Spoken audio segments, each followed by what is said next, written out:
श्रीचैतन्यमनोभीष्टं स्थापितं येन भूतले स्वयं रूप कदा मह्यं ददाति सपदान्तिकम्।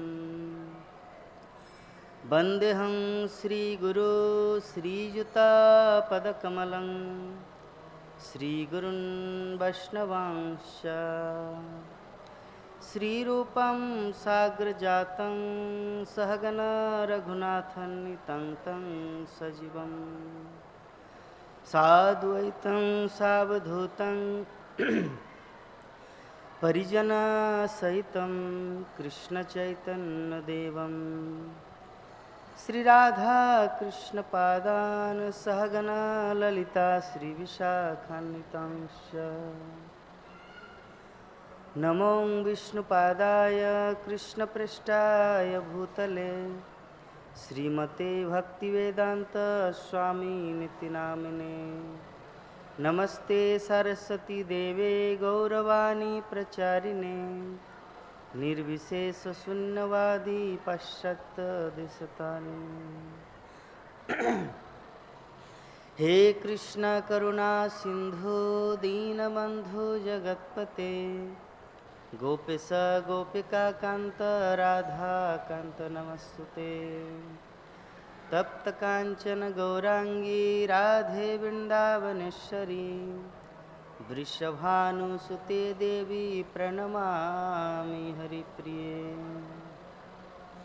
वाञ्छाकल्पतरुभ्यश्च कृपा सिन्धुभ्येव च पतितानां पावनेभ्यो वैष्णवेभ्यो नमो नमः। जय श्री कृष्ण चैतन्य प्रभु नित्यानंद श्री अद्वैत गदाधर श्रीवासादि गौर भक्तवृंद। हरे कृष्णा कृष्णा कृष्णा हरे हरे हरे राम राम राम हरे हरे। ओम नमो भगवते वासुदेवाय ओम नमो भगवते वासुदेवाय ओम नमो भगवते वासुदेवाय। नारायणं नमस्कृत्य नरं चैव नरोत्तमं देवीं सरस्वतीं व्यासं ततो जयमुदीरये। नष्टप्रायेषु अभद्रेषु नित्यं भागवत सेवया भगवती उत्तम श्लोके भक्तिर्भवति नष्टिकी।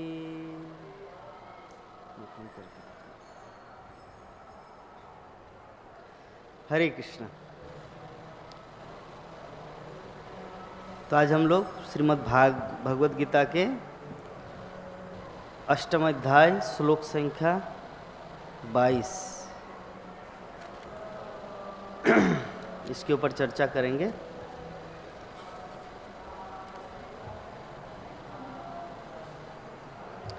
आप मेरे पीछे पीछे दोहराइए, ठीक है? आप थोड़ा इधर आइए ताकि देख पाओ।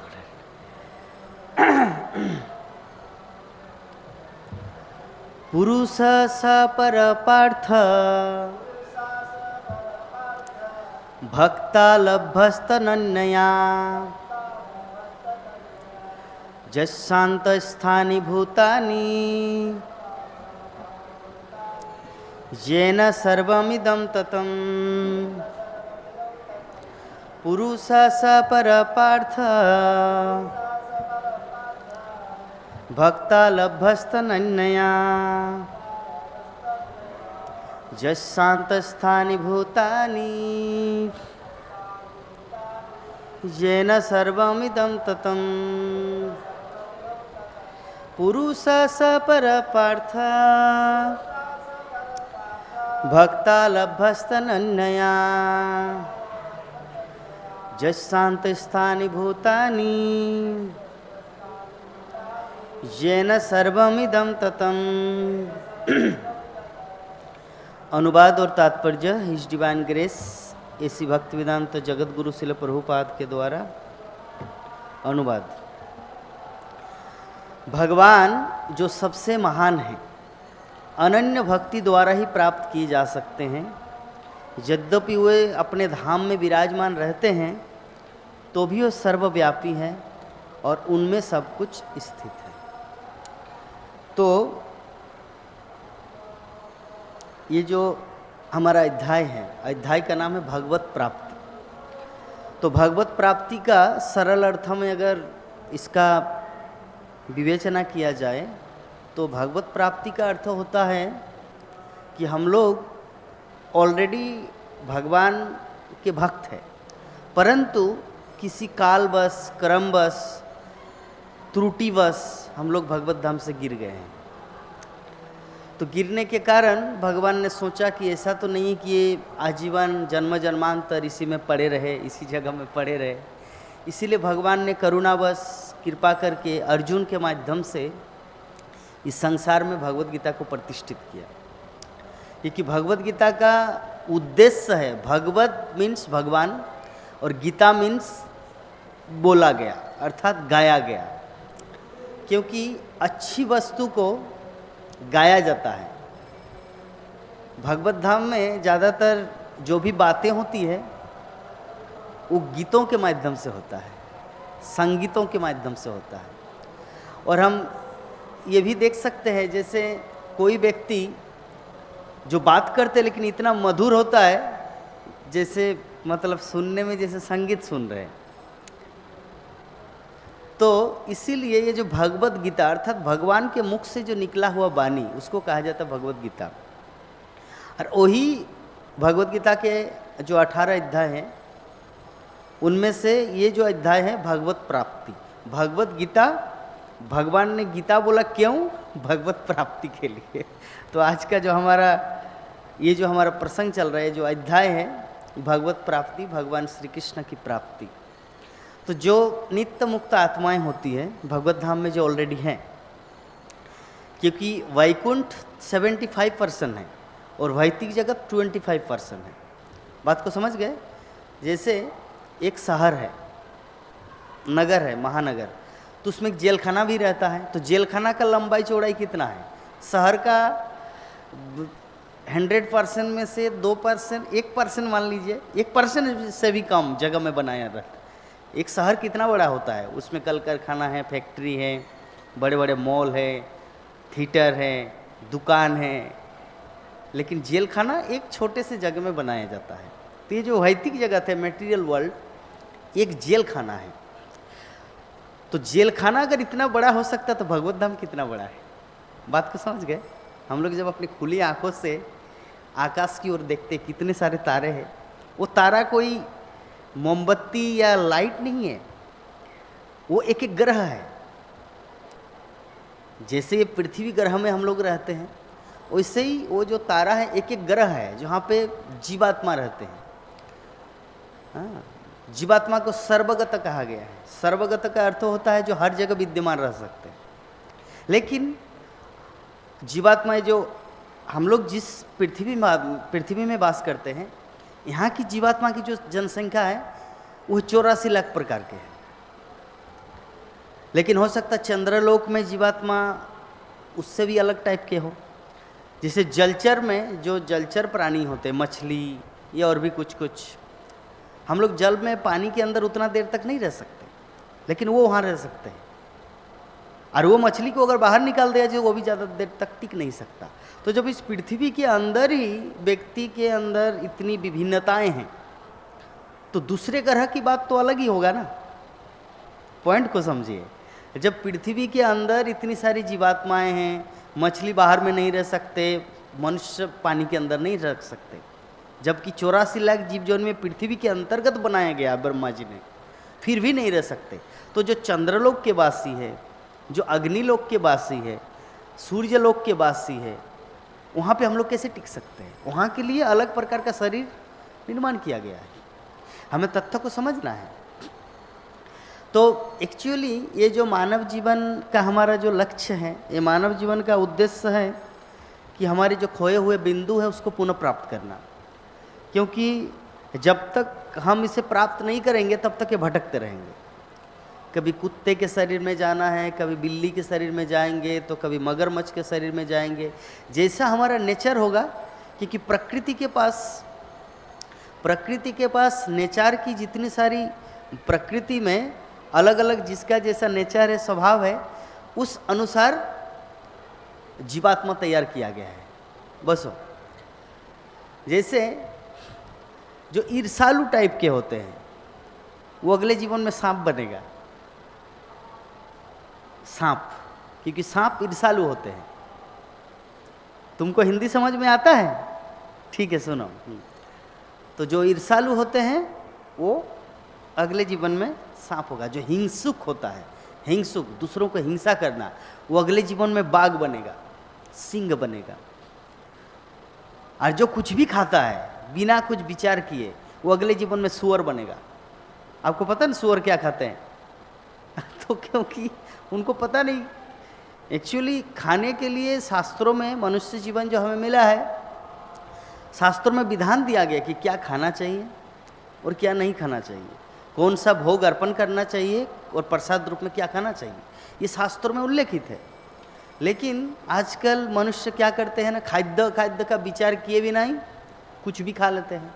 तो प्रकृति, आकाशवाणी या जो ब्रह्मांड, ग्रहमंडल, गैलेक्सी है, आकाशगंगा, वो सब कुछ रिकॉर्ड करके रखते प्रत्येक जीवात्मा का। तो देखते यार, एक कुछ भी मानते नहीं, ट्रेन में कुछ मिल गया खा लिया, IRCTC में कुछ मिल गया खा लिया, ये नहीं देखा कि वहाँ पे क्या लहसुन प्याज देते हैं या क्या लाइक, कुछ भी वेरिफिकेशन किए बिना खा लिया, तो अगले जीवन में सुअर बनेगा। क्योंकि सुअर का जो लक्ष्य है, कुछ भी खा लेते हैं। खैर हलवा नहीं खाएगा वो, पिछले जीवन में अगर हलवा खाते तो अभी इस दशा में नहीं आता। पिछले जीवन में कुछ भी खाया था, भगवान का प्रसाद नहीं खाया था, जिसके कारण इस यहाँ पर आए। तो भगवत प्राप्ति, तो परम पुरुष, ये जो हमारा ये जो शब्द आया है, ये परम पुरुष, परम पुरुष का अर्थ क्या होता है? इस संसार में जो जीव है ना, जीव मूलतः स्त्री है। स्त्री मतलब ऐसा नहीं कि वो साड़ी पहने, स्त्री मतलब होता है भोग्या। भगवान है भोक्ता और बाकी जीवात्मा है भोग्या। इस संसार में कंपटीशन होता है, प्रतियोगिता, स्पर्धा, कि तुम 10 तला बिल्डिंग दिए, मैं 20 तला दूंगा, तुम 10 लाख रुपये कमाए, मैं 20 लाख रुपये कमाऊंगा, मतलब ये कंपटीशन है। लेकिन आध्यात्मिक जगत में, वैकुंठ जगत में, स्पिरिचुअल वर्ल्ड में कंपटीशन नहीं होता, क्योंकि वहाँ का मालिक एक है, वो है कृष्ण, अनादिरादि गोविंद, सर्व कारण कारण। इसीलिए वहाँ पे सभी भक्त प्रेम से भगवान की पूजा करते हैं, प्रेम से भगवान की भक्ति करते हैं, प्रेम से उनकी आराधना करते हैं। तो उसी प्रेम को समझाने के लिए इस संसार में हमारे आचार्य लोग आते हैं कि कृष्ण से कैसे प्रेम किया जाए, भगवान से कैसे प्रेम किया जाए। क्योंकि प्रेम, जब प्रेम, यद्यपि हमारे हृदय में प्रेम ऑलरेडी रखा हुआ है, लेकिन हमें पता नहीं है उससे कैसे करना है, क्योंकि हम लोग अपना प्रेम को विभिन्न व्यक्तियों को लगा के रखे हैं।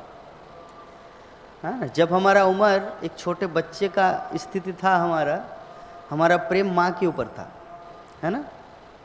जैसे थोड़ा बड़ा हो गया, छोटे छोटे बच्चों के प्रति हो गया, एक साथ में खेलने कूदने लग जाते हैं। फिर जैसे थोड़ा बड़ा हुआ, गर्लफ्रेंड बॉयफ्रेंड का चक्कर आ जाता है। फिर शादी हो जाता है पत्नी के प्रति, पत्नी का पति के प्रति। फिर बच्चे हो जाते हैं, बच्चे आ जाते तो फिर पति को भूल जाते हैं या पत्नी को भूल जाते हैं, बस बच्चे के प्रति प्रेम। बच्चे के बाद जब नाती पोता आता है, उसके प्रति प्रेम हो जाता है। और फिर नाती पोता होने के बाद बस जीवन खत्म, उसका पैसा वैसा कुछ नहीं है, कोई उनको केयर भी नहीं करेगा। अरे बूढ़ा कब मरेगा? उनकी जो पोते हैं, उन जो शादी करके आए हैं एक दूसरे घर की लड़की को, वो बोले बूढ़ा कब मरेगा। इनको पता नहीं कि वो कितना प्रेम करते तुम लोगों से। एक्चुअली ये प्रेम नहीं है, ये सिर्फ एक ड्रामा है। अगर ड्रामा नहीं होता तब तो प्रेम बदलता नहीं। प्रेम तो बदलने वाली चीज़ नहीं है, क्योंकि जो प्रेम बच्चे का माता के प्रति होता है वो तुरंत 2 वर्ष के बाद अपने छोटे छोटे बच्चों के साथ खेलने कूदने में लग जाता है, फिर गर्लफ्रेंड के रूप में आ जाता है, फिर शादी में पत्नी के रूप में आ जाता है, फिर बच्चे के ऊपर, फिर बच्चे के बाद नाती पोता। ये क्या है? ये ड्रामा नहीं तो क्या? ये तो ड्रामा है। तो इसीलिए तो हमें जो प्रेम करना है वो प्रेम का वस्तु एकमात्र कृष्ण है, भगवान है। तो भगवान प्रेम के विषय वस्तु है, तो उसको समझे कैसे? उनको समझने के लिए हमें उनकी लीला कथा को जानना है, क्योंकि इस संसार में भी कोई व्यक्ति किसी से जब प्रेम करता है नेचुरली, तो उनके बारे में कुछ क्वालिटी उनको भा जाता है, अर्थात अच्छा लगता है उनकी गुणावली। वो कितनी सुंदर बात करते हैं, वो कितनी सुंदर गाते हैं, ये कितना उनका सौम्य स्वभाव है, कितना सदाचारी लड़का है, तब वो उनको लाइक करता है या उनके साथ कम्युनिकेशन स्टार्ट करता है। तो कब? जब उनके बारे में सुनते हैं, कोई थर्ड पर्सन जब बोलते तो वो लड़का ना बहुत जेंटलमैन है, तो ऑटोमेटिक दिल आ जाता है उनके प्रति। तो सब कुछ डिपेंड करता है, प्रेम का जो स्रोत है ना, ये कान मतलब श्रवण से डिपेंड करता है। तो जब साधारण इस संसार में अगर किसी से प्रेम करने के लिए श्रवण की जरूरत हो, तो उस परम पुरुष अनादिरादि गोविंद अनंत कोटि ब्रह्मांड के मालिक ऐसे ही प्रेम हो जाएगा ऑटोमेटिकली? नहीं, उसके बारे में सुनना होगा। इसीलिए सुनने के लिए भगवान विभिन्न लीलाएं करते हैं, क्योंकि ऐसा तो नहीं है कि वहाँ पे कोई सीडी कैसेट भेज दे भगवत धाम से, सीडी डीवीडी MP3 प्लेयर भगवत धाम से तो नहीं भेज सकते ना। भगवान को खुद आके यहाँ पे लीला करना पड़ेगा, लोगों को नहीं तो विश्वास नहीं होगा, है ना? लोगों को विश्वास नहीं होगा, इसलिए भगवान को खुद आना पड़ता है, आचार्य लोगों को आना पड़ता है और भगवान को दिखाना पड़ता है उन लोगों को कि देखिए भगवान हैं, श्री कृष्ण हैं, राधा रानी हैं, नंद यशोदा है, देवकी वसुदेव है, सच्ची माता है, जगन्नाथ मिश्र है, दशरथ महाराज है, वो सब आते हैं, वो सब भगवत धाम के वासी हैं। लेकिन उनको कष्ट करके इस संसार में आना पड़ता, किस लिए जानते हैं? फॉर अस, हमारे लिए। क्योंकि हम सब इतने बद्ध जीव है ना, विश्वास ही नहीं करते, हर जगह नेगेटिविटी आता है, सिर्फ और सिर्फ नेगेटिविटी, नकारात्मक विचारधाराएं आते हैं। ये कैसे हो सकता है? How is it possible? बस यही विचारधारा चलता है। इसीलिए भगवान खुद स्वयं आते हैं और अपने पार्षदों को साथ में लेके आते हैं, ताकि देखो मेरी लीला को और देखो मैं कितने करुणावान हूँ। और सच में अगर हम लोग विचार करेंगे तो इस संसार में कृष्ण जितना प्रेम करते हैं हमसे, उतना कोई कर सकेगा? ये फिलोसॉफी बात नहीं कर रहा हूँ, जस्ट पॉइंट वाला बात। आप थोड़ा आंख बंद करके देखिए, ये जो मैं बात कर रहा हूँ, बहुत सारे लोग हैं जो बात नहीं कर पाते, गूंगा है, बोल नहीं पाते, लेकिन मेरे पास वाक शक्ति। ये वाक शक्ति कहाँ से आया? इस जो सरस्वती देवी है, वाक शक्ति, ये कहाँ से आया? अगर भगवान ने हम भेजा है तब तो वाक शक्ति सरस्वती देवी हम मेरे कंठ में है, गले में है, ताकि मैं बोलने की क्षमता है या मैं बोल पा रहा हूँ। अगर वाक शक्ति न रहे तो जितना प्रेम या जितना सम्मान आप मुझे दे रहे हो उतना सम्मान देते नहीं। क्यों? क्योंकि आप जानते नहीं कौन है ये बोलने से तो व्यक्ति का भाव पता चलता नहीं कि वो है कौन। तो अल्टीमेटली आपके साथ जो मेरा सम्मान मिला, आप जो मुझे सम्मान दे, इसके पीछे भी भगवान कृष्ण का क्रेडिट है। बात को समझे? अगर मान लीजिए मेरा कुरूप चेहरा हो जाता, कुरूप चेहरा मतलब समझ गए ना? आप देखेंगे कभी कभी किसी मेले में या कभी कभी कई सारे ऐसे लोग हैं जिनका एक गला ना इतना बड़ा फूला हुआ है, ठीक है? आप देखेंगे किसी का आँख ऐसे पूरा निकल गया है, लेकिन फिर भी उनको समाज में रहना पड़ता है। पता नहीं कितने सारे लोग मन ही मन उनको कितना इंसल्ट करते हैं। हो सकता बोलते नहीं, बानी से नहीं बोलते, लेकिन उनको तो ऐसा फील होता है, दुख होता है, दर्द होता है। और सब समय घर में कैसे रहेंगे बैठ के? उनको भी तो मेला घूमना है, उनको भी तो धाम दर्शन करना है, उनको भी वृंदावन, मायापुर, जगन्नाथपुरी जाना है, लेकिन फिर भी वो सहते हैं। तो वो तो हमें भगवान ने नहीं दिया ना, उससे हमें मुक्त रखा है, एकदम सुंदर स्वरूप दिया है। 2 आँख है, 2 कान है, नाक है, जीवा है, सब कुछ फिट, एवरीथिंग फाइन। आप लोगों के साथ जो मैं कम्युनिकेशन कर रहा हूँ, आप मुझे सम्मान दे रहे हैं। क्यों सम्मान दे रहे? क्योंकि भगवान ने सब कुछ दिया है, तब तो सम्मान कर रहे हैं ना। अगर गला एकदम पूरा निकल जाता है, पूरा फूला हुआ, या एक अंधा, मतलब एक काना ऐसे धृतराष्ट्र की तरह हो जाता, तो क्या उतना सम्मान मिलता मुझे? नहीं। तो अल्टीमेटली हमारे जीवन में जो कुछ मंगलमय चीज होता है वो कृष्ण की देन है, भगवान की देन है, भगवान की कृपा है, कृष्ण की कृपा है। एक ही। दूसरी बात, मान लीजिए कि हमारा जन्म किसी का गांव में, किसी का दूसरे शहर में, ये मायापुर धाम में अभी आए, इस व्यास आसन में बैठ के भगवत गीता का क्लास दे रहे हैं। इसमें तो भगवान के भक्तों की कृपा है, क्योंकि वो लोग रिकमेंडेशन किया तब मैं व्यास गद्दी में बैठा, उनका मेरे प्रति प्रेम है तब मुझे रिकमेंड किया कि तुम भगवत गीता क्लास दो। और उनके हृदय में परमात्मा रूप में भगवान ही तो प्रेरणा दी है कि Jagannath is a good boy, you can give them Bhagavad Gita and Bhagavatam class schedule. तो अल्टीमेटली उनके हृदय में भी जो परमात्मा स्वरूप, उनके भी हायर ऑथोरिटी की भी ऑथोरिटी, उनके हृदय में परमात्मा रूप में तो भगवान ही इंडिकेशन दिया। तो अल्टीमेटली सर्व कारण कारणम, हमारे जीवन में जो कुछ है वो सब कृष्ण की देन है, भगवान की देन है, हमारा कुछ नहीं है। हम सब भिखारी है, नंगा है। ये जो पेंट शर्ट मान लीजिए मैं कपड़ा पहना हूँ, ये जो निशिंग पवित्र पहना हूँ, ये कपड़ा पहना हूँ, ये क्या मैंने खुद सृष्टि किया? ये कपड़ा को मेरे घर में फैक्ट्री है, ये कल कारखाना लगा हुआ है। ये जो धोती पहना हूँ, ये जो शर्ट पहना हूँ, ये घड़ी पहना हूँ, तो ये किसी न किसी की देन है।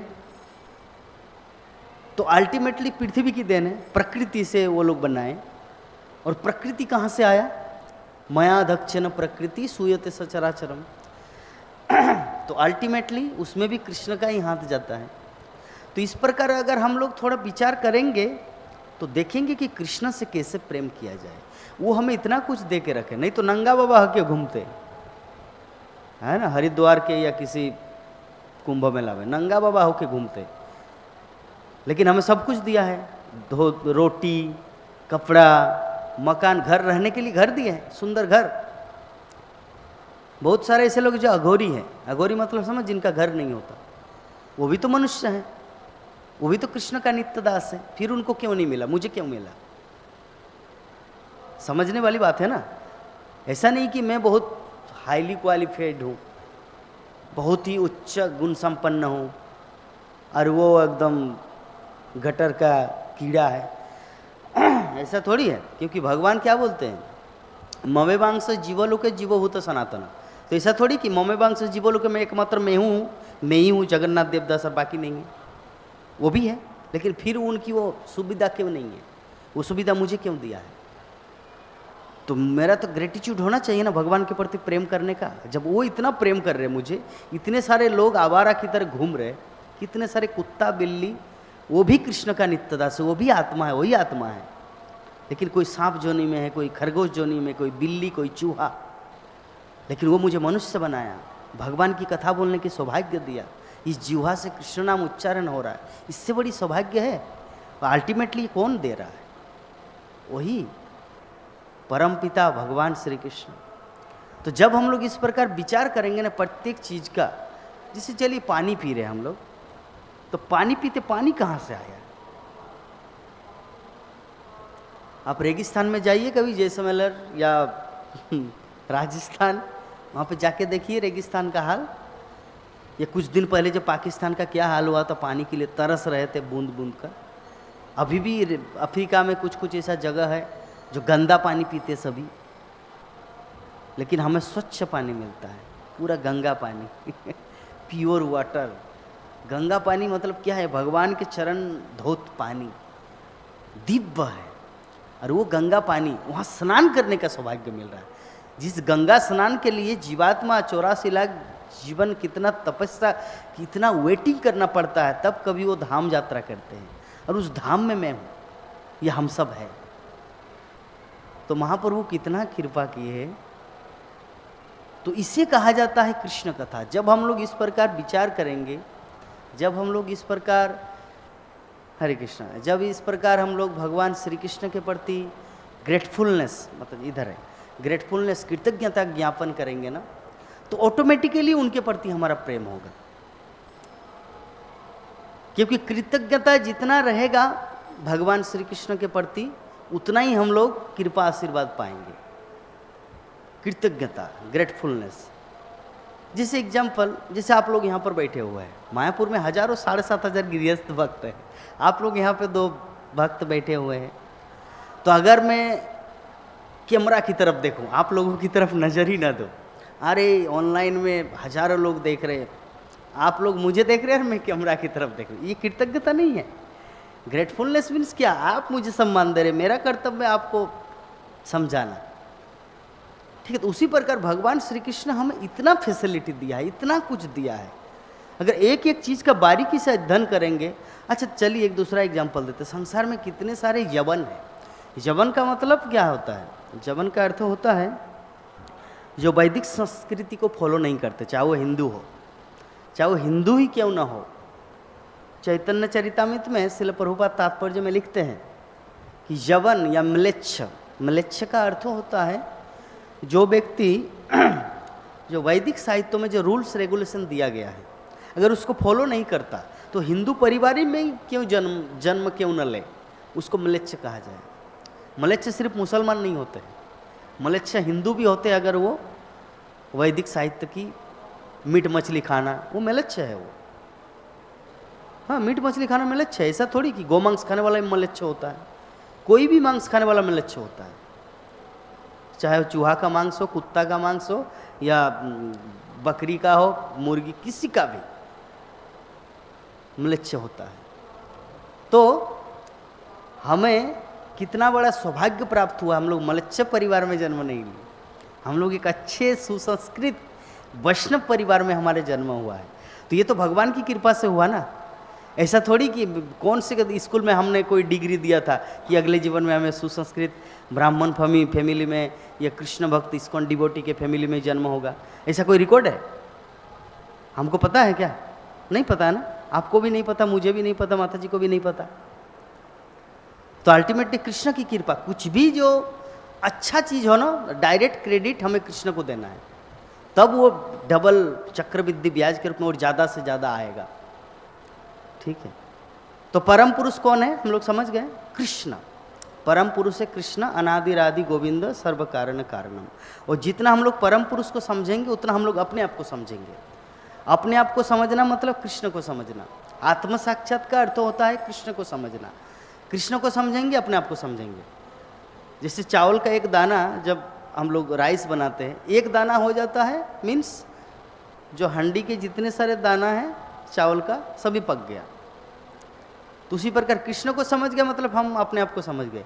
अपने आप को समझ गया मीन्स कृष्ण को समझ गए। लेकिन ये उल्टा है।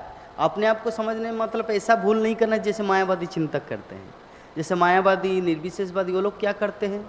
अपने आप को भगवान मान लेते हैं। ये सबसे बड़ी माया है। श्रील प्रभुपाद तात्पर्य में लिखते हैं कि एक जीवात्मा का, माया का जो सबसे बड़ा जो फांस है वो क्या है? अपने आप को भगवान मानना। एक जीवात्मा जब ये सोचता है कि मैं भगवान तो नहीं हूं, बस वो गया काम से। ठीक है। तो परम पुरुष, देखिए आज का हमारा श्लोक ही ऐसा, पुरुष स परपार्थ लभ्यस्तन अनन्या जशांत स्थाने भूतानि जन सर्वम इदम ततम, कि भगवान जो सबसे महान है, इस संसार में भगवान ही सबसे महान है। ऐसा थोड़ी महात्मा गांधी महान है, जवाहरलाल नेहरू महान है, ऐसा थोड़ी है। भगवान महान है। यद्यपि अपने धाम में विराजमान रहते हैं तो भी वो सर्वव्यापी है और उनमें सब कुछ स्थित है। अपने धाम में है। गोलोक नामनी निज धामनी तले च तस्य। भगवान, क्या एक श्लोक है ना कि गोलोक एव निवसति अखिलात्मभूत। भगवान गोलोक नामक स्थान में रहते हैं। गोलोक नाम एव सति अखिल आत्मभूत। गोलोक में भी रहता है कृष्ण और साथ साथ में अखिल आत्मभूति इस संसार में भी रहता है। तो इससे बड़ी महानता है कोई? मैं यहाँ पर हूँ, मैं अपने घर में नहीं हूँ। मैं यहाँ पर हूँ, अमेरिका में नहीं हूँ। लेकिन भगवान एक ऐसे व्यक्तित्व है जो हर जगह है, सर्वगत है। तो इसी को महान कहा जाता है। आप यहाँ पर है, अगर कोई आपके घर के टेलीफोन में फ़ोन करे दुबई से, तो आप तो वहाँ पर नहीं है ना, आप तो यहाँ पर है। तो महान कौन है? जो सब जगह स्थित है। श्रील प्रभुपाद भी महान है। ऐसा कोई देश बाकी है जहाँ पे इस्कॉन का प्रचार ना हुआ हो? ऐसा कोई समय है जो 24 घंटे में ऐसा कोई एक ऐसा क्षण है जहाँ पे मंगल आरती ना हो रहा हो, अभी भी मंगल आरती हो रहा है कहीं पर। आप सर्च कीजिए मायापुर टीवी के .com वाला में, मायापुर टीवी यूट्यूब में नहीं, mayaportv.com में वेबसाइट में जाइए और वहाँ पे देखिए कहीं ना कहीं पर मंगल आरती हो रहा है। अभी नाउ, अभी मैं भगवत गीता क्लास दे रहा हूँ, वहाँ पे कोई मंगल आरती हो रहा है। किसी सेंटर में, किसी मंदिर में संध्या आरती हो रहा है, किसी मंदिर में गुरु पूजा हो रहा है, हाँ, किसी मंदिर में भोग आरती हो रहा है। तो जैसे भगवान श्री कृष्ण महान है, वैसे श्रील प्रभुपाद भी महान है, जो हर जगह श्रील प्रभुपाद के मंदिर किसी न किसी जगह में भगवान की महिमा का प्रचार व प्रसार हो रहा है। तो इसे कहा जाता महान। तो सर्वव्यापी हैं, यद्यपि अपने धाम में रहते फिर भी हर जगह अवस्थित है। तो एक्चुअली क्या है ना, हमारी दुर्दशा कि जब तक हम लोग भगवत गीता भागवतम के क्लास में रहते तब तक ये समझ में आता है कि भगवान सब जगह है। जैसे क्लास खत्म, भगवान में है, मैं यहाँ पे पड़ा हुआ हूँ, भगवान तो वहाँ पर है भगवत धाम में, मैं तो यहाँ पे पड़ा हुआ हूँ, ऐसा फील होता है ना सबको ऐसा फील होता है। लेकिन नहीं, कृष्णा उस तरह के व्यक्ति नहीं है जैसा हम लोग सोचते हैं। कभी कभी कोई बोलते हैं ना, अरे तूने मुझे समझा नहीं, मैं कैसा हूँ तुम मुझे समझ नहीं पाए। तो भगवान वैसा है, क्योंकि हम उसे समझ ही नहीं पाए। अगर समझ पाता ना तो ऑलरेडी अब तक अष्टसात्विक विकार हो जाता, जैसे महाप्रभु का जगन्नाथपुरी में हुआ था। समझ ही नहीं है हमारा। भगवान ऐसा थोड़ी करेंगे कि नहीं, जब तक तुम भगवत धाम में रहोगे तब तक मैं तुम्हारे साथ हूँ, और जब तुम मुझे छोड़ के भौतिक जगत मटेरियल वर्ल्ड चले जाएंगे तो मैं तुम्हारा साथ छोड़ दूंगा। भगवान वैसे नहीं है, वो तो मटेरियल फिलोसॉफी है जो किसी का साथ छोड़ता है। स्पिरिचुअल कनेक्शन तो हर समय रहेगा।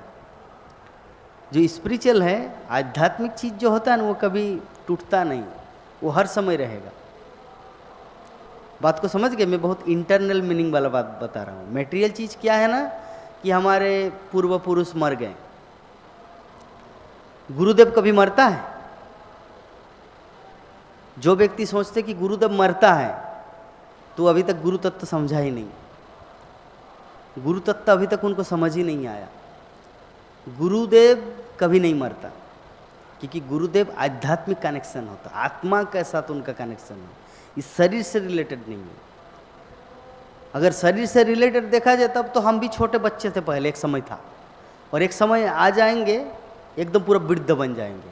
तो रियलिटी में तो हम तो कुछ है ही नहीं। तो गुरुदेव का कनेक्शन आत्मा के साथ होता है, इसीलिए गुरुदेव सर्वदा हर परिस्थिति में हमारे साथ होता है। अब श्रील प्रभुपाद की वो घटना जानते हैं? जब श्रील प्रभुपाद आते थे अमेरिका से मायापुर, तो जब गाड़ी से उस ये जो भक्ति सिद्धांत सरस्वती रोड जो है चैतन्य मठ होके जब आते थे, तो कुछ गुरु भाई लोग बोलते थे, देखो देखो दे स्वामी महाराज अब इतने अहंकारी हो गए, इतने वीआईपी हो गए, इतने बड़े हो गए कि गुरु महाराज के समाधि तक नहीं आते। मतलब कौन गुरु महाराज? भक्ति सिद्धांत सरस्वती ठाकुर जो चैतन्य मठ में है, समझ गए? मासिरबाड़ी समझ नहीं यार, राधा कुंड श्याम कुंड है ना, मासिरबाड़ी चैतन्य मठ, वहाँ पे सिले भक्ति सिद्धांत सरस्वती ठाकुर का समाधि है। जैसे हमारे यहाँ पे पुष्प समाधि है, वृंदावन में श्रील प्रभुपाद का समाधि। तो जब श्रील प्रभुपाद आते थे अमेरिका से, तो श्रील प्रभुपाद वहाँ पे रुकते नहीं थे। तो वहाँ पे कुछ जो गुरु भाई थे वो कमेंट करते थे श्रील प्रभुपाद को कि देखो देखो देखो स्वामी महाराज, ये तो मतलब कितने अहंकारी हो गए, गुरुदेव के समाधि में भी नहीं आते। तो श्रील प्रभुपाद ने एक दिन रिप्लाई दिया था, ये मूर्खों को ये भी नहीं पता कि मेरे गुरु महाराज कभी मेरे से अलग हुए ही नहीं। मेरे गुरु महाराज सर्वदा हर परिस्थिति में मेरे साथ है। अमेरिका में गया था, वहाँ भी मेरे गुरु महाराज थे, अभी भी है, हर परिस्थिति में है। इसे कहा जाता है आध्यात्मिक रिलेशन। तो जब हमें ये समझ आएगा एक गुरु तत्व में और कृष्ण तत्व में, तब हम लोग शुद्ध भक्त बनेंगे। जब ये अंडरस्टैंडिंग हो जाएगा ना, तब हमें मिल जाएगा कि हमें समझ आएगा कि हम लोग शुद्ध भक्ति के स्तर में आए। अभी जब ये फीलिंग नहीं आ रहा, that means we are only devotee, not pure devotee. और जब तक प्योर डिवोटी नहीं बनेंगे तब तक भगवत धाम जाना नामुमकिन है, जा ही नहीं सकते, क्योंकि फिलोसॉफी पास करना पड़ेगा ना। ऐसा थोड़ी है कि कोई मतलब ऐसे ग्रेस मार्क दे देंगे, मैट्रिक परीक्षा देने गए, चलो 5,000 रुपये डाल दो टीचर को, वो आपको ग्रेस मार्क दे दिया, ऐसा थोड़ी है। भगवत धाम ऐसा नहीं है। भगवत धाम जाने के लिए भव और भवानी, शिव और दुर्गा, उनका रिकमेंडेशन चाहिए, वो परीक्षा लेते हैं। इसीलिए भवानी का रूप है माया। स्त्री के लिए पुरुष माया है, पुरुष के लिए स्त्री माया है, वो परीक्षा लेते हैं भव और भवानी। वो जब रिकमेंडेशन पास करेगा ये he is a pure devotee, तब वो गोलोक वृंदावन जाएगा या वैकुंठ जाएगा। हाँ, तो लक्ष्य, हमारे जीवन का लक्ष्य क्या होना चाहिए कि एकमात्र कृष्ण, कृष्ण लक्ष्य होना चाहिए। बाकी सब अस्थाई है। अस्थाई मतलब टेम्पोररी। कभी कभी क्या होता है ना, हम लोग धर्म संकट में पड़ जाते हैं कि अभी मैं जपमाला में जप करूं पहले, या अपना जो काम है वो पहले पूरा करूं, या पहले प्रभुपाद का एक तात्पर्य पढ़ूं, या क्या करूं। मतलब पूरी तरह भटक जाते हैं। कभी कभी दिमाग हमारा ना काम करना बंद कर देते हैं, कभी कभी ऐसा होता है। इसीलिए हमारे आचार्य लोग क्या किए हैं ना, ये सुबह सुबह ब्रह्म मुहूर्त का निर्धारित समय दिए हैं साधना करने के लिए। यद्यपि कभी कभी मैं भी नहीं कर पाता, लेकिन ये करना चाहिए। अगर शुद्ध भक्ति के स्तर में आना है ना, तो ब्रह्म मुहूर्त में, एक वृंदावन का एक स्वामी जी है, उन्होंने एक चीज़ बोला, अगर ब्रह्म मुहूर्त में अगर तुम उठ नहीं पाए तो ब्रह्म को क्या पाओगे। समझ गए? ये जो प्रातकालीन में जो हम लोग मंगलारती आते हैं, इसे ब्रह्म मुहूर्त कहा जाता है। तो ब्रह्म मुहूर्त में अगर हम लोग जागे नहीं, उस समय भी अगर सोया हुआ है, तो जागृत भगवान कृष्ण उनको कैसे प्राप्त करेंगे। इसीलिए ब्रह्म मुहूर्त में उठना बहुत जरूरी है। कभी कभी नहीं हो पाता। एक्चुअली क्या है ना, अगर जल्दी सोएंगे तभी हम लोग ब्रह्म मुहूर्त में जाग सकते हैं। ये मैंने रियलाइज किया 11 साल से। कभी कभी लेट हो जाता है, 11 बज जाता है, 12 बज जाते हैं, तो उठने में भी लेजीनेस आ जाता है। उस समय क्या फीलिंग आता है जानते, मैं अपना उदाहरण दे रहा हूँ। जब 11-12 बजे मैं सोने जाता हूँ तो अरे तुम कितना बड़ा गधा हो, अभी सोने जा रहे हो। प्रभुपाद रात भर तात्पर्य लिखते थे और तुम गधा की तरह सोने जा रहे, क्या काम किए सारा दिन भर, और थोड़ा कुछ करो। ऐसे करके 1 बज जाता है। 1 इधर बज गया तो 3 बजे कैसे उठेंगे आप कोई महात्मा पुरुष है क्या? रूप गोस्वामी है क्या हम कि 1 बजे सोए और 3 बजे उठेंगे 2 घंटा की नींद? या रघुनाथ दास गोस्वामी है? तो ये माया का अट्रैक्शन है। माया ऐसे खेल खेलते हैं ना हमारे मन के साथ, आप समझ नहीं पाएंगे। इसीलिए कभी कभी लगता है कि मेरे अंदर से जो आवाज़ आ रहे हैं वो परमात्मा की है, लेकिन वो परमात्मा की नहीं है, वो मन का है जो आपको भ्रमित कर रहा है। क्योंकि परमात्मा की आवाज़ जो होते हैं ना, वो कैसा होता है, आप लोग नोट डाउन करके रखिए। परमात्मा की आवाज़ कैसे होता है? परमात्मा की आवाज़ होता है जो गुरु, साधु और शास्त्र, ये तीनों ने जो स्टेटमेंट दिया है हमारे भक्ति साधना के लिए, अगर उनके साथ मेल खा रहा है, हमारा जो थिंकिंग है, हमारी जो विचारधारा है, और उनके साथ उनका स्टेटमेंट, अगर हमारा विचारधारा अगर मेल खा रहे, तो वो परमात्मा का संकेत है। अन्यथा वो मन का भ्रम है और कुछ नहीं है। ये मैंने रियलाइज किया, सच बता रहा हूँ। कभी कभी लगता है नहीं, ये तो भगवान का, परमात्मा का स्रोत है, और 2 साल के बाद पता चलता है अरे मैं तो माया में था, मैं खुद माया में था। मैं सोच रहा था ये परमात्मा के संकेत, ये नहीं, ये सबसे बड़े माया में था। इसीलिए साधु शास्त्र गुरु वाक्य को चित्ते ते कोरिया एक को, ये साधु शास्त्र गुरु। एक्चुअली हाँ, कभी कभी मन में ऐसा विचार आता है, अरे प्रभु जी आप क्या जानते हैं, भक्ति सिद्धांत सरस्वती ठाकुर को गौर किशोर दास बाबा जी महाराज ने बोला था कि अब कलकत्ता मत जाना, वो कली का अड्डा है। लेकिन भक्ति सिद्धांत सरस्वती ठाकुर तो चले गए कलकत्ता और वहीं पे प्रचार किया। वो तो गुरु की बात तो माने नहीं, तो ऐसे मैं भी वैसे ही डिसाइपल हूँ। आचार्य लोग हैं ना, उससे भी ज़्यादा ओवर इंटेलिजेंट, मतलब मेरे पास जो बुद्धि है ना, उससे भी ज़्यादा भयंकर है। ये माया है। आप समझ रहे हैं क्या बोल रहा हूँ? कन्फ्यूजन हो रहे, मुझे पूछना बाद में, अगर जहाँ पे कन्फ्यूजन होगा मुझे पूछना। मेरे बोलने का अर्थ है हम शुद्ध भक्त है नहीं और अपने आप को फील करते I am a pure devotee, ये सबसे बड़ी माया है। एक्चुअली लोग पार्षद है ना। भक्ति सिद्धांत सरस्वती ठाकुर जगन्नाथ, भगवान जगन्नाथ ने रथ यात्रा के टाइम श्रील भक्ति विनोद ठाकुर की प्रार्थना से उनको दिया था इस संसार में। भक्ति विनोद ठाकुर ने कहा ना, हे जगन्नाथ, हे बलदेव, हे सुभद्रा महारानी, मैं महाप्रभु की वाणी को पूरे पृथ्वी में प्रचार प्रसार विस्तारित करना चाहता हूँ, लेकिन मैं खुद करने में, स्वयं करने में अक्षम हूँ, इसीलिए आप एक पार्षद भेज दीजिए। तो वो पार्षद आया विमला प्रसाद, यानी भक्ति सिद्धांत सरस्वती ठाकुर। तो वो ऐसा कर सकता अपने गुरुदेव भक्त गौरकिशोर दास बाबा जी महाराज के इंसिडेंट में कि कलकत्ता कली का अड्डा है, कलकत्ता मत जाओ, लेकिन खुद जाके वहीं पे प्रचार स्टार्ट किया और श्रील प्रभुपाद जैसे अभय चरणारविंद भक्तिवेदांत स्वामी प्रभुपाद को पूरे विश्व गुरु बना दिया, पूरे जगत गुरु बना दिया। वो ऐसा कर सकता है।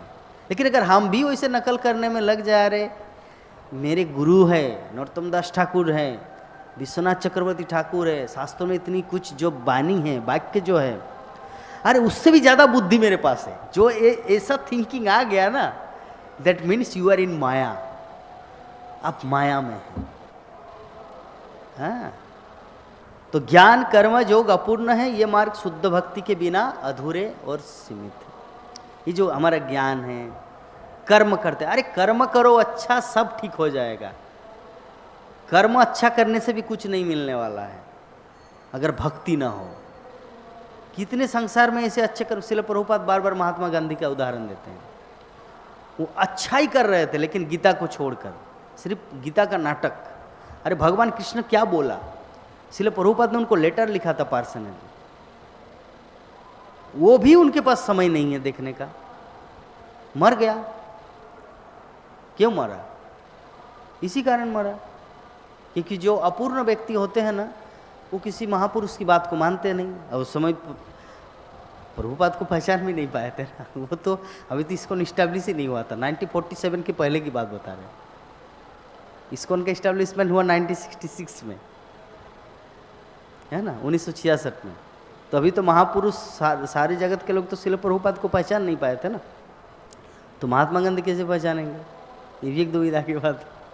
लेकिन कम से कम सुनना चाहिए। जब व्यक्ति बार बार कहीं पर रिक्वेस्ट करता है तब एक बार ध्यान देना चाहिए, नहीं तो पश्चाताप का कारण बनता है। क्या गाना है ना, न जाने किस रूप में नारायण मिल जाएंगे, जो गाना है ना, क्या है पता है? हाँ, लेकिन बहुत सुंदर है वो। हो सकता है किसी शास्त्र में लिखा नहीं है, लेकिन किसी के दिल से, किसी के हृदय से जो बहुत सुंदर गाना है वो मिल जाता है। किसी किसी व्यक्ति के अंदर ही नारायण मिल जाएंगे, पता नहीं किस नारायण मिल जाएंगे, जो भी याद मुझे नहीं है।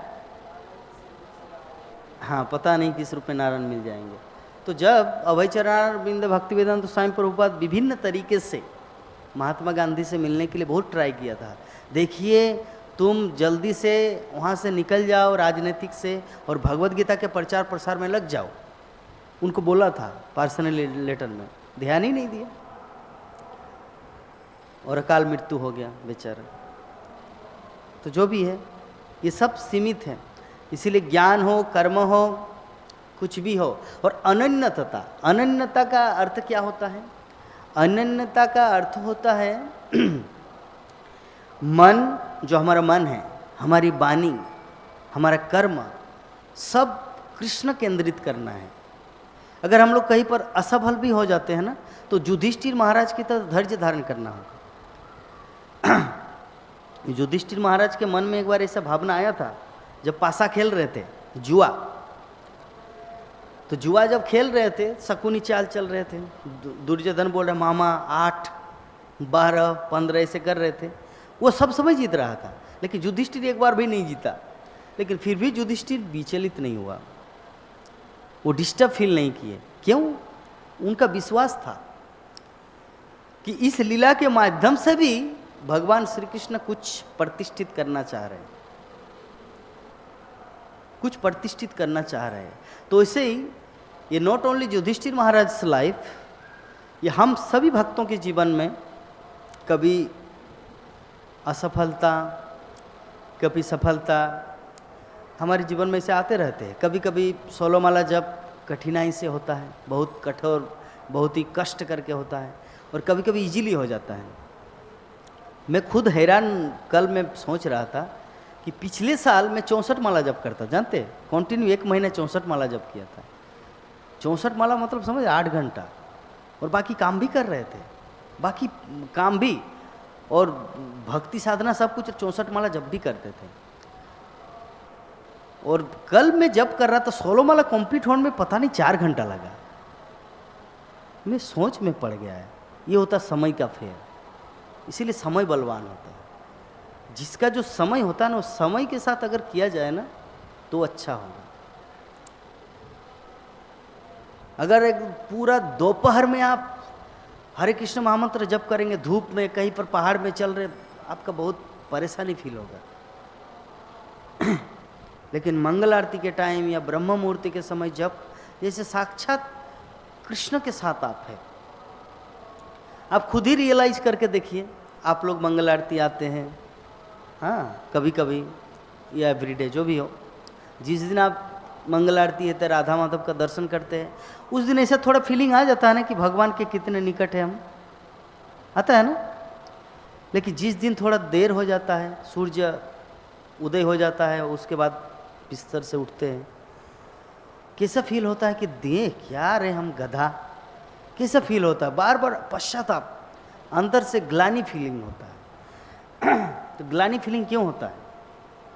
क्योंकि ब्रह्मा जी ने जो हमें समय निर्धारित करके जीवात्मा के रूप में, मनुष्य रूप में हमें भेजा, तो समय के अनुसार जो करना था वो हम लोग चूक गए, जिसके कारण अंदर से ग्लानि आता है। जिस दिन आप परफेक्टली टाइम टू टाइम करेंगे ना, आपको ग्लानि फील नहीं होगा, प्रसन्नता आएगा। भक्ति रसा में सिंधु में रूप गोस्वामी क्या बोले हैं? क्लेशाग्नि और शुभदा। जब कोई भक्ति जीवन में एंट्री करता है, उनका क्लेशाग्नि मिट जाता है। क्लेशाग्नि मतलब समझ गए? क्लेश, प्रत्येक जीवात्मा के अंदर क्लेश है विभिन्न तरीके से। उनका पिताजी रोगी है, उनका घर गरीबी से जूझ रहा है, या घर में पानी टपक रहा है, या भाड़े में रहते हैं, किसी भी प्रकार से क्लेश। तो जब कोई भक्ति में एंट्री मारता है ना, तो उसका क्लेशाग्नि अर्थात दुख समाप्त हो जाता है। और शुभदा, शुभदा मतलब अच्छाई, सब कुछ अच्छा होता है, सब कुछ अच्छा, प्रसन्नता, भक्तों को देख के आनंदित, ग्रेटफुलनेस आता है भगवान श्री कृष्ण के ऊपर कि हे प्रभु आपने कितना सुंदर धाम प्रदान किया। हाँ, संसार में बाकी जीवात्मा की तो बात दूर है, बाकी मनुष्य की बात भी दूर है, इवन इस्कॉन डिवोटी की बात भी, वो कितने करोड़ों की संख्या में है, लेकिन आपने मुझे चूज करके मायापुर धाम में रखा। ये ग्रेटफुलनेस आता है। ये सोचना चाहिए ना, कितने सारे इस्कॉन के डिवोटी पूरे दुनिया में, सबके तो अंदर में ख्वाहिश है ना कि मायापुर धाम में हमारा वास हो, सबके अंदर में इच्छा है, लेकिन सबके किस्मत में नहीं मिलता। लेकिन वो किस्मत वो महाप्रभु ने हमें दिया है। ऐसा थोड़ी कि हम बहुत करोड़पति अरबपति है, हमसे भी कितने करोड़पति अरबपति है, वो इस्कॉन के डिवोटी, फिर भी यहाँ पे धाम में उनका स्थिति नहीं है, धाम में उनका मतलब घर नहीं है, या रह नहीं पाते, ये साल में 5 साल में एक बार आ पाते हैं। तो अल्टीमेटली पैसों से नहीं, ये भगवान की कृपा से हुआ है। तो प्रेम जागृत करने के लिए हमें भगवत गीता जो है भगवान ने गीत रूप में बोला जीवात्मा के लिए, और भगवत प्राप्ति हमारे जो अध्याय का नाम है। तो भगवान को प्राप्त करने के लिए हमें ये रूल्स रेगुलेशन को फॉलो करना होगा। सिर्फ रूल्स रेगुलेशन बाहरी तरीके से नहीं, समझ, अंडरस्टैंडिंग। जितना हम लोग भगवान को समझेंगे उतना हम लोग भगवान के प्रिय बनेंगे। भगवान बोले ना, ज्ञानी भक्त मुझे ज़्यादा प्रिय है, बोले ना भगवत गीता में, सच मैं प्रिय। क्यों बोला है? क्योंकि ज्ञानी जानता है, चाणक्य पंडित का एक श्लोक है ना कि मूर्ख मित्र से विद्वान शत्रु अच्छा है। क्यों बोला है? विद्वान शत्रु अच्छा, मूर्ख मित्र से, क्योंकि एक आपका मित्र है लेकिन वो मूर्ख है। एक कथा सुना रहे, कहानी सुना रहा हूँ। एक मालिक था, उनके घर में ट्रैक्टर था, ट्रैक्टर समझ गए, जो डस्टबिन साफ करता है। तो घर में एक ट्रैक्टर था, लेकिन उसमें क्या है ना, कुछ डिस्प्यूट था, उसमें कुछ विवाद था, किसी से हो सकता है कुछ कम दाम में लिए थे, या उनका रजिस्ट्रेशन पेपर नहीं था, या कुछ ऐसा कुछ एक डिस्प्यूट था। तो वो पुलिस स्टेशन में गया कंप्लेन करने के लिए, क्योंकि पॉलिसी ऐसा था कि अगर बोल दे कि मेरा जो ट्रैक्टर है वो चोरी हो गया तो उनको नया मिलेगा। तो इस भाव से वो मालिक पुलिस स्टेशन गया था, और उन्होंने कंप्लेन लिख दिया, रिपोर्ट दे दिया, और उधर से पास आउट मतलब पेपर पास होगा और उनको नया ट्रैक्टर मिलेगा। तो ये फ़ोन करके अपने नौकर को बोला, ए सुनो, वो जो ट्रैक्टर है घर में उसको केरोसिन डाल के पेट्रोल से आग लगा दो, क्योंकि अगर सबूत रहेगा, वो वेरिफिकेशन के लिए तो पुलिस टीम आएगा ना, अगर सबूत रहेगा तब तो उनको नया मिलेगा नहीं। तो बोले तुम आग लगा दो। तो अभी वो मालिक अपना ओवर थिंकिंग कर रहा है, ये क्या नौकर, अरे मेरे मालिक का दिमाग खराब हो सके, वो पागल हो चुका है, उनको एज इट इज फॉलो करना चाहिए ना बात। मालिक बोल रहे, इतना बड़ा ये चला रहे, उनको बात को फॉलो करना चाहिए। उन्होंने अपना दिमाग लगाया, केरोसिन वेरोसिन कुछ नहीं डाले, और वेरिफिकेशन के लिए टीम आया और देखा कि ट्रैक्टर एज इट इज वहीं पर पड़ा है। अभी मालिक को हाथ कड़ी पहना के उनको जेल ले गया।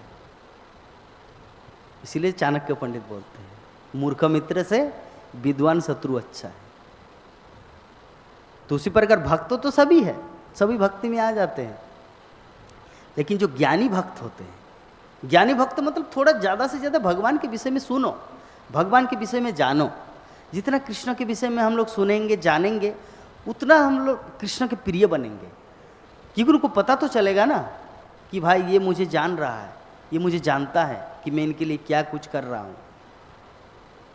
एक दूसरा एग्जाम्पल देकर समझा रहे हैं, जैसे आपका पिताजी है, तो आपका पिताजी ने आपको स्कूल में पढ़ाया, कॉलेज में पढ़ाया, यूनिवर्सिटी में पढ़ाया, किसी आईआईटी एमआईटी किसी अच्छे इंस्टीट्यूट में पढ़ाया, लेकिन आज तक आपने उनको थैंक यू भी नहीं बोला। एक एग्जाम्पल दे। लेकिन किसी दिन बिन बुलाए आपका पिताजी आपके हॉस्टल में चले गए, और आप अपनी सहेली को कुछ शेयर कर रहे, मेरे पिताजी है ना, मेरे पापा जो है ना, दुनिया का सबसे बेस्ट पापा है, कि उन्होंने मुझे सब कुछ दिया, दुनिया के सभी शिक्षाएं, एजुकेशन सब कुछ दिया। और आपका पिताजी द्वार में खड़े हैं, और हो सकता कोई एक ऐसा खिड़की वगैरह हो जो आप अपनी सहेली को बोल रहे हैं और वो सुन रहा है। तो जरा कल्पना कीजिए, आप जीवन भर उनको थैंक यू नहीं बोला, जीवन भर आपने थैंक यू नहीं बोला, लेकिन आप अपनी सहेली को, जो एक थर्ड पर्सन को, जब अपने पिताजी का गुणानुवाद, उनका जो व्याख्यान सुना रहे कि मेरे पिताजी मेरे लिए क्या किए हैं, उनका दिल एकदम चौड़ा बड़ा हो जाएगा। तो भगवान वैसे हैं, जब हम ये समझेंगे ना, कृष्ण ने मुझे मनुष्य रूप में जन्म दिया, एक वैष्णव फैमिली में जन्म दिया, इस्कॉन जैसे सोसाइटी में हमें आने का सौभाग्य दिया, गुरु जैसे गुरु मिला, श्रील प्रभुपाद जैसे शिक्षा गुरु मिला, ऐसे इतना सुंदर वैष्णव संघ मिला, सुंदर महाप्रसाद दिए, किसी चीज़ की कमी नहीं। इसका क्रेडिट ये अनादिरादि गोविंद भगवान कृष्ण की देन है। जब हम लोग अंदर में इस चीज़ का रियलाइजेशन करेंगे ना, साक्षात्कार करेंगे ना, तो कृष्ण ज़्यादा प्रसन्न होगा, आपके 64 माला से भी ज़्यादा। ठीक, तो कुछ प्रश्न हैं तो आप पूछ सकते हैं, ओनली 2 मिनट समय है, एक एक प्रश्न लेंगे, बोलिए।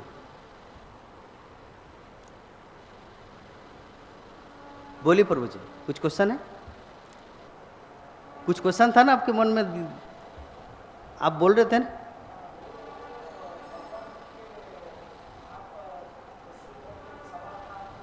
क्या क्वेश्चन क्या था आपका?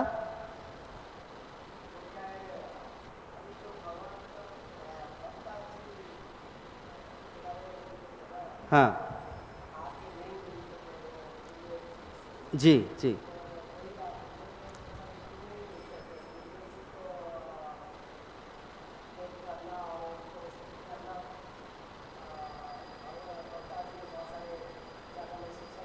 हम्म।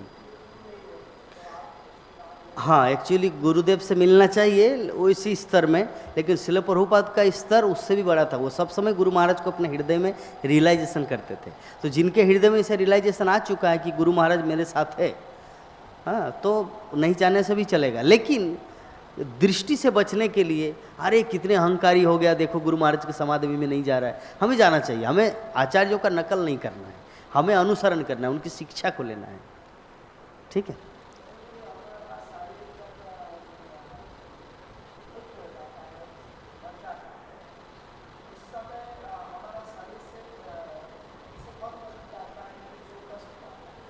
कौन सी वस्तु?